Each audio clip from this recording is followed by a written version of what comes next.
Well, hello. Good afternoon, good morning, good evening, whatever it is where you are. It's afternoon here for me. This is the end of the first week of October 2025. And it is a beautiful day here in southern Iowa. It's about 70 degrees. I've got the windows and the screen doors open, and it is just a wonderful, beautiful day. So I am making today a little garland, or I'm not sure. They may turn out to be ornaments. I don't know. I did kind of actually think I might make these into a little garland or something like that. But this pattern, I got this pattern, and I will I'll leave it in the description box. Let me see if I can get the lady's name. The name of the pattern is just called Little Witch and Ghost, and it's boutique art. And I will leave I'll leave the link, so if you want to try it. But I ordered this. This is really stiff felt. I got that from Amazon, and then I just have dug into my scraps. But these are so cute. And they're not meant to be, they're just not meant to be perfect. And they're raw edge.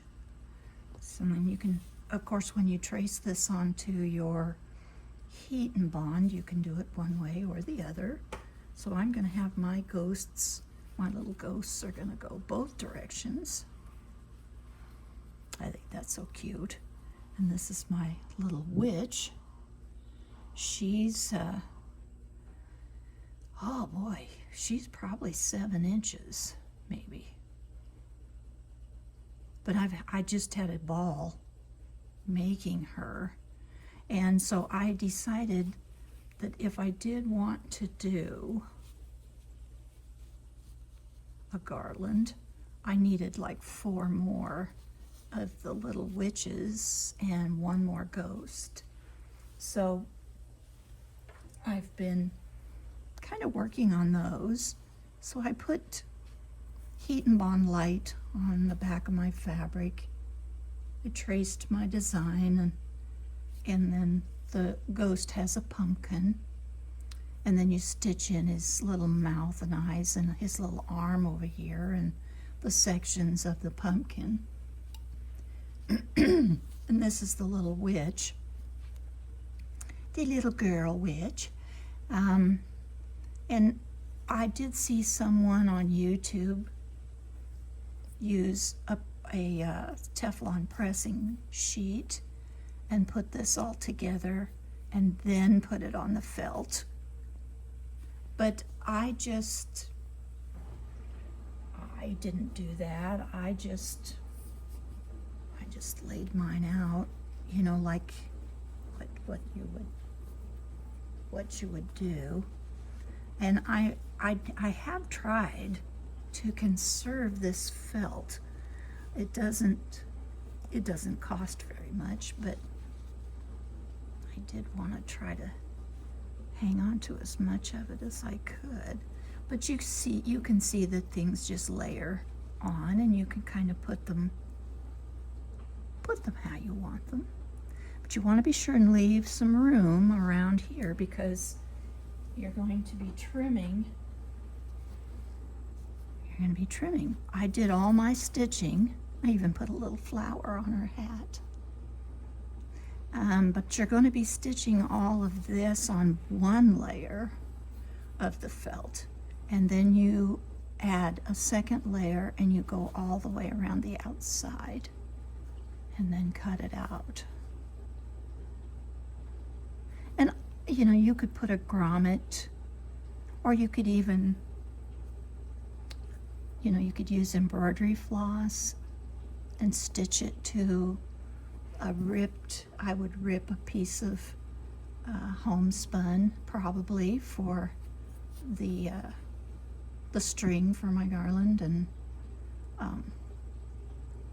just stitch it on there. Or you could even stitch it from the back and tie a little bow here. That way your ghosts and your witches would be front and center. If you use a grommet, they'll probably be a little bit to the side, one way or the other, but some people like it that way, and that's okay. So I've got to go ahead and cut out some feet. I got the feet here, the boots, but I need the legs, and I need her little pumpkin. So I'll cut those, get those going and cut those out, and we'll stitch on this a little bit.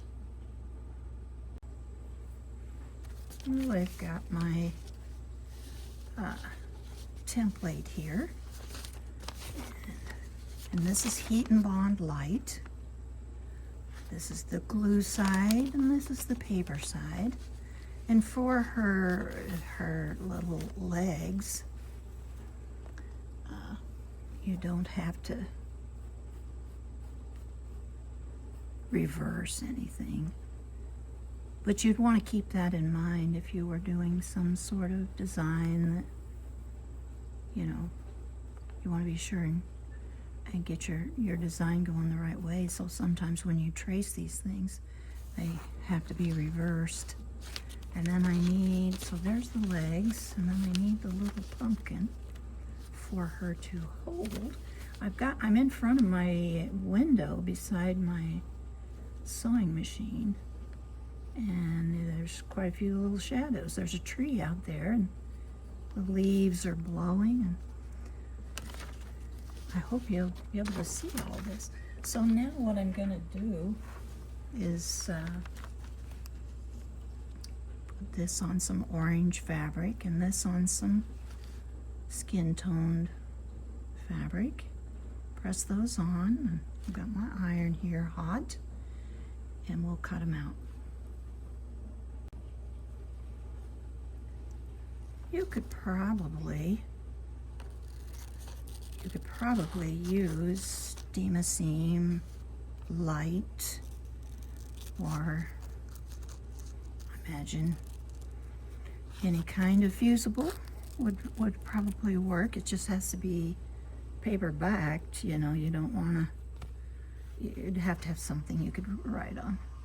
Let me see if I can do this left-handed so that I don't get in the way of you guys being able to see this. All right, there's that one. It just takes a second or two, and then we'll cut the extra off of this one. You want to be sure that you're on the wrong side of the fabric with this stuff, and that your setups, let me move my pumpkin out of the way, and you're set up so that you don't glue anything to your ironing surface, your ironing board cover. I have actually come pretty close a couple of times and had to real quick, like, kind of lift the sticky off my ironing board cover, and I've never had any really bad accidents with fusibles, but I did one time. I did cut my ironing board cover right in two. I was lining up a quilt block and cutting the edge, and I got the tip of my scissors underneath the edge of my ironing board cover. It was a regular ironing board, and cut my ironing board cover right in two. So we'll get these, and here's her little legs. This would be cute out of striped fabric too. I'm just using a flesh tone, but it's just be really cute to do with or glitter fabric. Oh my goodness, you could just make your little garland shine, shine, shine. All right, there's my pumpkin and there's her legs. So now we're ready to, whoops, sorry. Hope you're all okay there. All right, pumpkin goes here. Legs go down here. And let's make sure we've got her right where we want her, because she's a pretty fancy little witch. I think I need to bring her down just a skosh. And you can decide where you want, your hair. The hair is here. She's got gold hair on this one. And I use the back of the arms here to kind of cover that lower edge of the hair. And then I sort of make her face centered on the hair, like that, just like that. And then the hat her eyes are on the white fabric, so the hat can come down as far as you would like. So there's that. Now let's see if we can get this paper off of here. Sometimes the trick to making something with a fusible web is just getting the paper off. There we go. And this pumpkin has a shape to it. It's got kind of a little dip at the top, so you'll know to put it towards the top. See if I can get this one apart as easy as I did that other one, the pumpkin. All right, there we go, got it. Okay, and this goes under her skirt. And this is kind of another deal where it's personal preference how long you want her legs, but then her little boots go right at the bottom. So I've got my iron pretty hot. And when you put it on the felt, when you iron on the heat and bond, you can move your iron back and forth. But when you put it on the felt, when you adhere these, you just want to press, lift up, press, lift up. So no pushing your iron around. And I just kind of tack everything to begin with. And then I give it, maybe 4 or 5 seconds. Heat and bond light doesn't take an awful lot of heat to adhere. And then, when you're done, you can check it. Once again, we'll tack. Tack, tack, tack. Okay.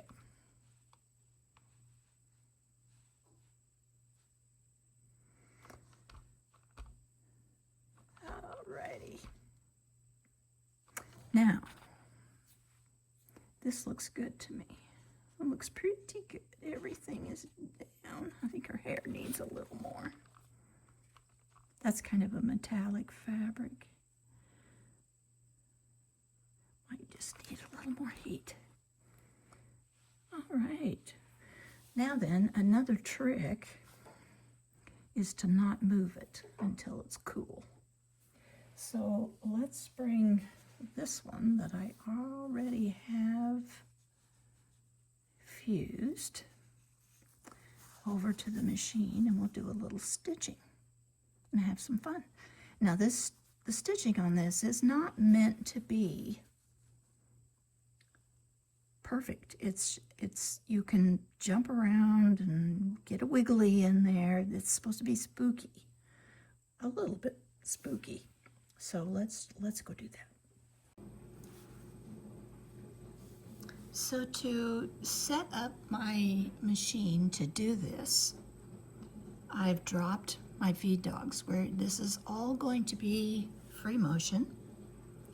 And I'm just using regular thread in my bobbin and in the top thread. I think it's a polyester sewing thread. And I have just pulled my machine up, and so it's at the opening screen to just sew a straight stitch. But I'm going to be sewing on several layers, sometimes one layer, sometimes 2 layers of woven fabric, and sometimes 3 if you count the felt behind. And something that I want you to remember to do, just do this every time you start sewing something. I rarely sew with my machine with these settings. This is a 5.25 tension. I mean, I'm sure there are times, and I know I've used it, when I need 5.25 tightness in my top thread, but that is really tight, really tight. And I use my creative consultant every day. And here are all the different kinds of fabrics that you might be sewing on. And if you don't see the one you're sewing on, pick the one that's closest to or about the same as, and use that. So I'm not sewing on one layer of tightly woven, I'm sewing on several layers, so I'm going to call it a more loosely woven fabric, and I'm going to ask it to show me my options. And I'm going to be using free motion, and I'm going to do a straight stitch. I'm not doing that, or that. I'm doing a straight stitch. So now it's telling me I can use polyester thread. I've already got an 80 organ needle in. It wants me to use my 1C foot, but I know that I'm doing free motion and I'm using my 29 clear foot. The 29 clear foot. So now I'm going to say, okay, and watch what happens. It says 5.5 up here. Okay. I need a little less tension. So here's what I did. I went back one. I thought this one would be the one, but I know that 5.5 tension is going to be way too high. So I went back one, selected this woven fabric and this straight stitch. And now I have 3.5 tension, and it's just right.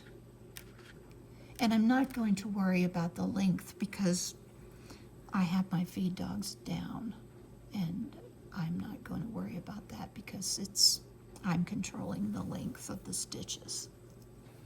So and I don't change thread. You could, but I don't. I mean, I haven't so far.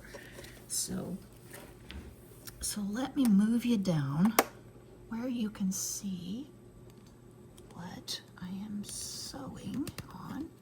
Go. So, and I'll try not to bump you. But let's see, maybe there. Okay. All right, let's try this. So I am using a slider, a Sew Steady. You have to have something kind of slippery to do this on. I tried doing it on just my slide on top, but it would catch on some of the little places where the bed of the machine was a different height than my stitching.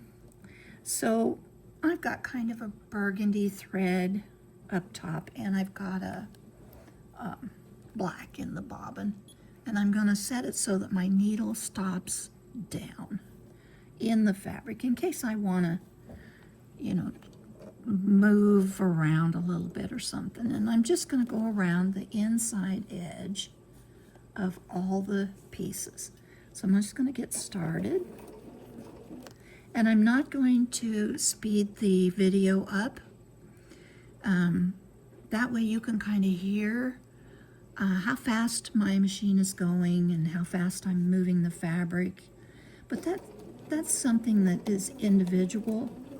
Some people are very, very good at free motion stuff, and they can really hustle right along.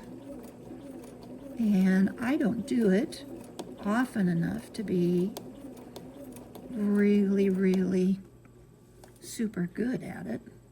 See, I'm getting off a little bit, so I'm going to scooch over, turn my piece so that I can see where my needle's going. And even if it gets a little ziggity-zaggity, I don't care, because I want it to look rough and primitive, and I want it to be a little spooky looking. And anybody that can hold their fabric really still and do this in a straight line, wow, you have a gift. Okay, I'm going to cut my thread and come here and move up to the hat. And I do kind of look for sort of inconspicuous places to start that aren't gonna maybe be as obvious if I screw it up right at the beginning. All right, and I'll try to keep my hands out of the way. Sometimes I go around the pieces twice, and sometimes 3 times, and if I walk or travel, what's called traveling, or walking over to another spot, I might go back over my stitching, but that's kind of what makes it fun. And I didn't practice. Lots of times I'll practice on something before I start on my actual project, but I didn't this time. I just took off. I said, let's go. So we did.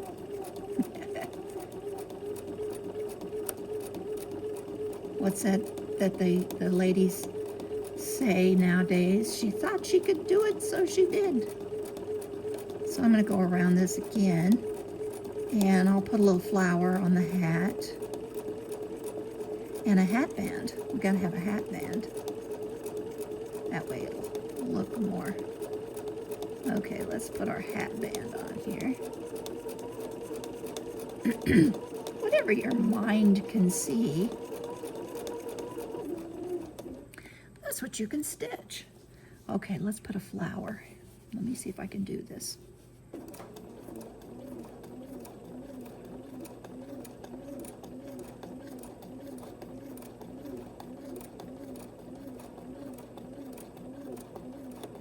I am sewing on a Bernina 770 QE, which I just had serviced at the Iowa Quilt Block in Valley Junction in Des Moines. And they are wonderful. They are wonderful people there. And Pat is the guy that does the servicing, and he is so good to me. I live like 80 miles away from the shop, and that's where I bought my machine many years ago. And if I call up there and talk to him, he'll fix it so that I can come up.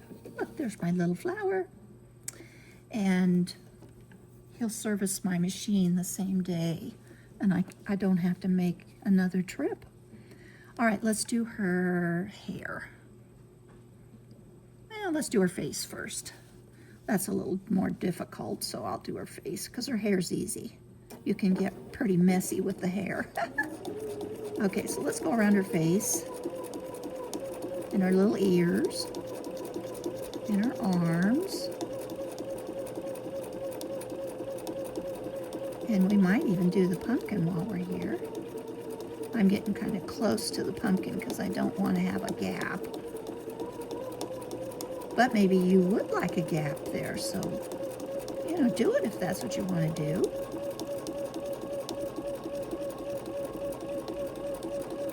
And like I mentioned, I am using the 29 clear foot, but I think you could get this foot you watch, and coming up is Christmas. I'm going to go around again.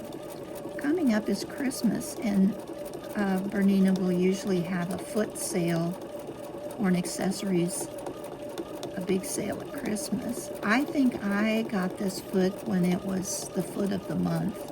I usually watch because Bernina will have the foot of the month thing, and if you watch, you can get what you want, and it's 25% off. All right, there's her little arms and her face. Let me tack here, and now let's do her eyes. Let's see. I always have to have a crutch for the eyes and for the mouth on the ghost. So I draw them in, and I use a friction marker. And that way, if I don't like them, after I get them drawn on, I can take them off and do them again. But those look okay. Let's use those. All right, here we go. Okay, now this is something else that I don't think this is something that's just unique to me. I think it happens to a lot of people that do these free motion things. Wonder if I can pull you guys in a little bit and you can kind of see. So the lashes are going to come this way. So I'm going to bring my little witchy woman towards me. So I'm going to do her eyeliner. I'll do that first. Then we'll do lashes.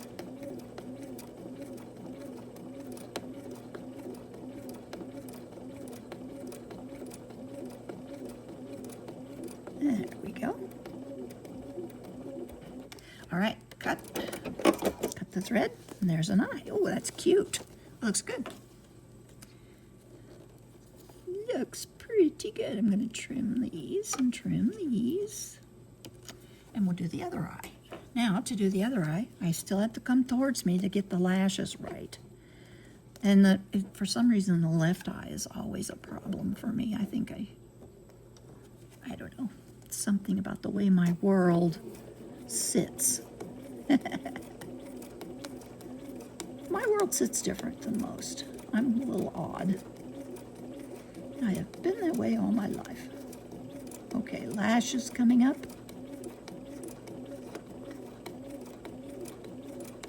She may have a wild eyelash on this side, who knows? Okay. So there we go. Let's see. Come here. Okay, and she doesn't have a mouth or a nose, but there's her little face. Okay, let's do her hair.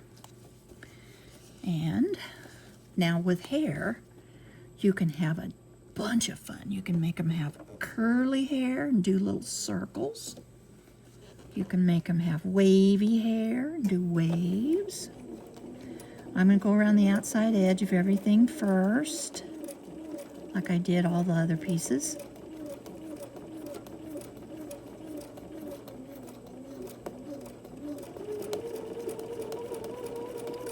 I'll hurry up here.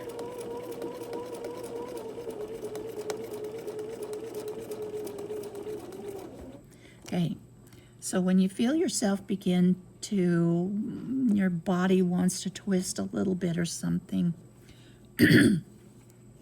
it's time to shift your fabric maybe a little bit, because you want to be relaxed, comfortable, and able to see where you're sewing. And I am looking at my needle and the edge of the fabric.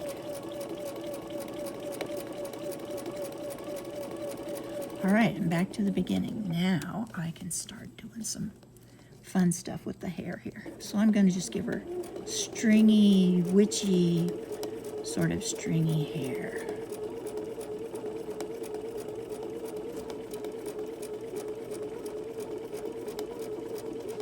She's brushed her hair today, but been learning to drive her broom and it's got messed up. How about that? Okay, now I'm going to break my thread because I don't want to go back over that. I kind of like the way that looks. And I'm going to come in again up here. And I'm dropping my needle right where I want to start. Sometimes if I'm by myself and the house is really quiet, I don't need to do that. I can see from where I sit in my chair exactly where my needle is going to pierce. But when I'm filming and I've got the tripod right here and my phone right here and I'm trying, you know, not to bump and stuff, and I will put the needle down where I want to start. And, you know, it's okay. You got to do what you got to do. Alrighty, here we go. Kind of on the last leg here of this for her hair.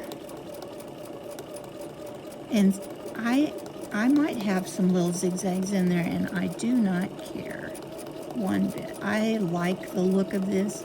Some people will say, oh, it looks like a kindergartner drew it. Well, and just put me in kindergarten because I don't care. I like the look of something primitive. All right, so we'll lock that off and we'll cut our thread and trim. I trim as I go. I have always done that. I even do that when I quilt. I trim as I go. And I could see a little tiny baby button there in the middle of the flower, or a sequin, or a bead. That's just so cute. All right, let's do the pumpkin and get our pumpkin done. So I'm gonna start right here where the stem would be. There isn't a stem on this pumpkin. There is one on the ghost, and I just free motioned my stem in. And also the little ghost's arm. There is a part you can cut out for the ghost, for the arm. But I just stitched his little arm in. All right, let's see what we can do here. And this is a place where you could certainly draw in your pumpkin sections if you wanted to. And see, I just travel back a little bit. And I'm going to come around the outside edge one more time.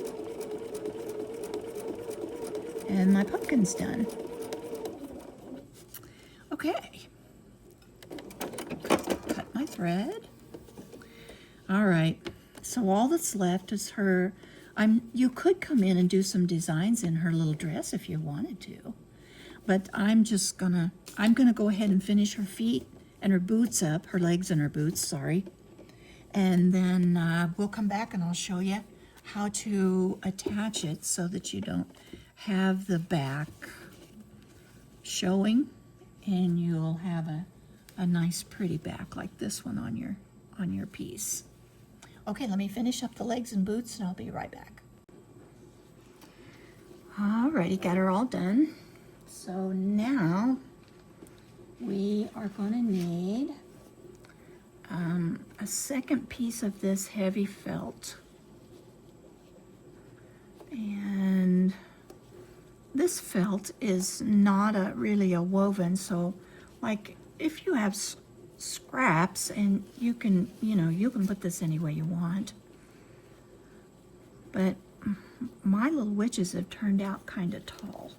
And so I feel like I can get more out of, I can probably get at least 3 witches out of one sheet if I'm careful. And so I'm gonna cut this off here because it's less to move around under the needle, you know. Logic says this will make it a little bit better, a little bit easier. Okay, so now I just have these two pieces laying up against each other, and now I'm going to go around the outside. Always this other stitching was all on the inside, so now I'm going to go around the outside, and hopefully you can see how I'm doing it. And I'm going to go this way. Remember, I'm coming this way. And when I get down to the corner, I'll probably turn and do it this way. When you're free motioning, I mean, I don't know what would hold you back from doing it any way you felt comfortable, but as long as your back and your neck and your shoulders are comfortable. Whoop! See, I jumped off. Shoot. Well, she's just going to have a wild hair, I guess. All right, now you get to where you've got a good stretch, you can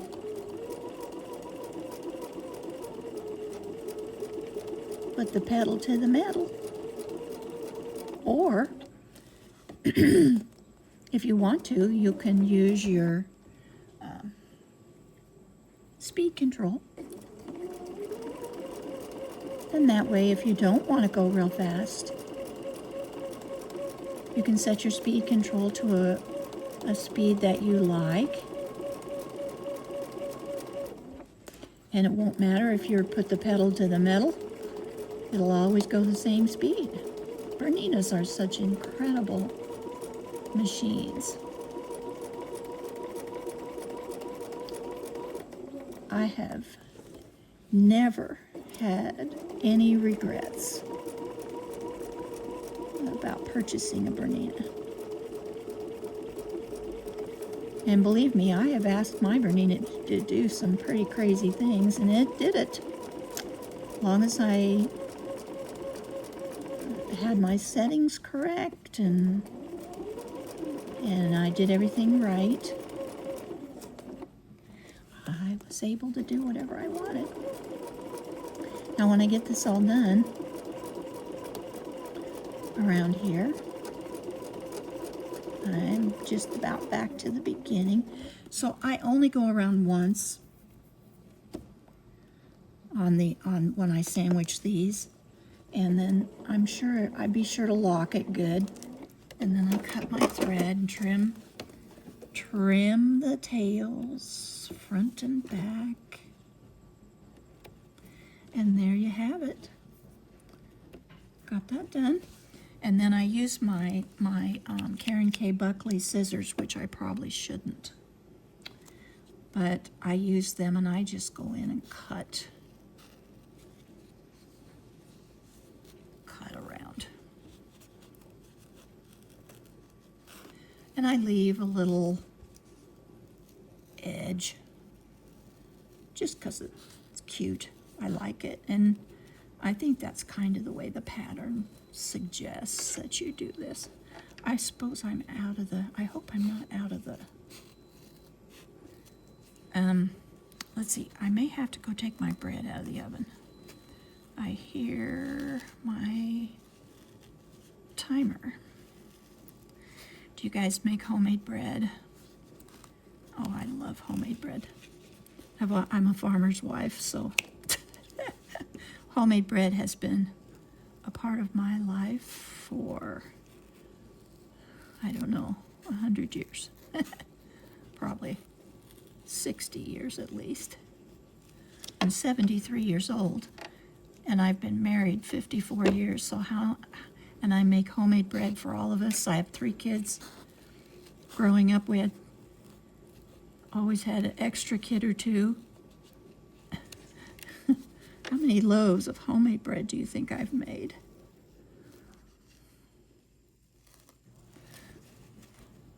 All right, I'm going to come down here and get this last little bit, and then I'm going to go get my bread out of the oven. And then I'll come back and we'll take a look at this. I want to give you some tips on how to cut out some of these things too. I'll be right back. Okie dokie. One thing I wanted to mention was that I cut out a lot of my pumpkins and my ghosts and witches, their parts. I cut them out on my scan and cut. The pattern comes with this page, and I just, here, let me get you back out of the ways. I just scanned this into my scan and cut, and then I went in and separated all the pieces and arranged them so that I could cut out a bunch at a time. Sometimes I fused the heat and bond to the fabric and cut them out at the same time. I had one ghost that I thought turned out really good. There's not any raveling on the pumpkin or the ghost, but I don't know. I really enjoyed using my scan and cut. And I do think that if I used freezer paper, if I press freezer paper to each side of my piece, like the fabric and the heat and bond side, and cut that out. And you do need to have a pretty good blade. You want to use your, my scan and cut is a DX, and so mine's, it's all automatic, but you want to have a good blade. Anyway, I hope you have enjoyed this little tutorial. I'm going to put something shiny and maybe some ribbons and buttons and things on these and really glam them up and make them cute. Might use some embroidery floss and put little bows on the boots or little X's that look like lace, shoelaces, or she's laced up her boots. And I have pretty much decided that I'm just going to use something to attach them, like floss or whatever, to the homespun, the torn homespun that I'm going to use to make my garland with. So I have 2 more witches to make and 1 more ghost, and I'll have my little garland done. Thank you so much for spending time with me today. Thank you for watching my videos and for your support. I appreciate you. I'll see you next time. Bye.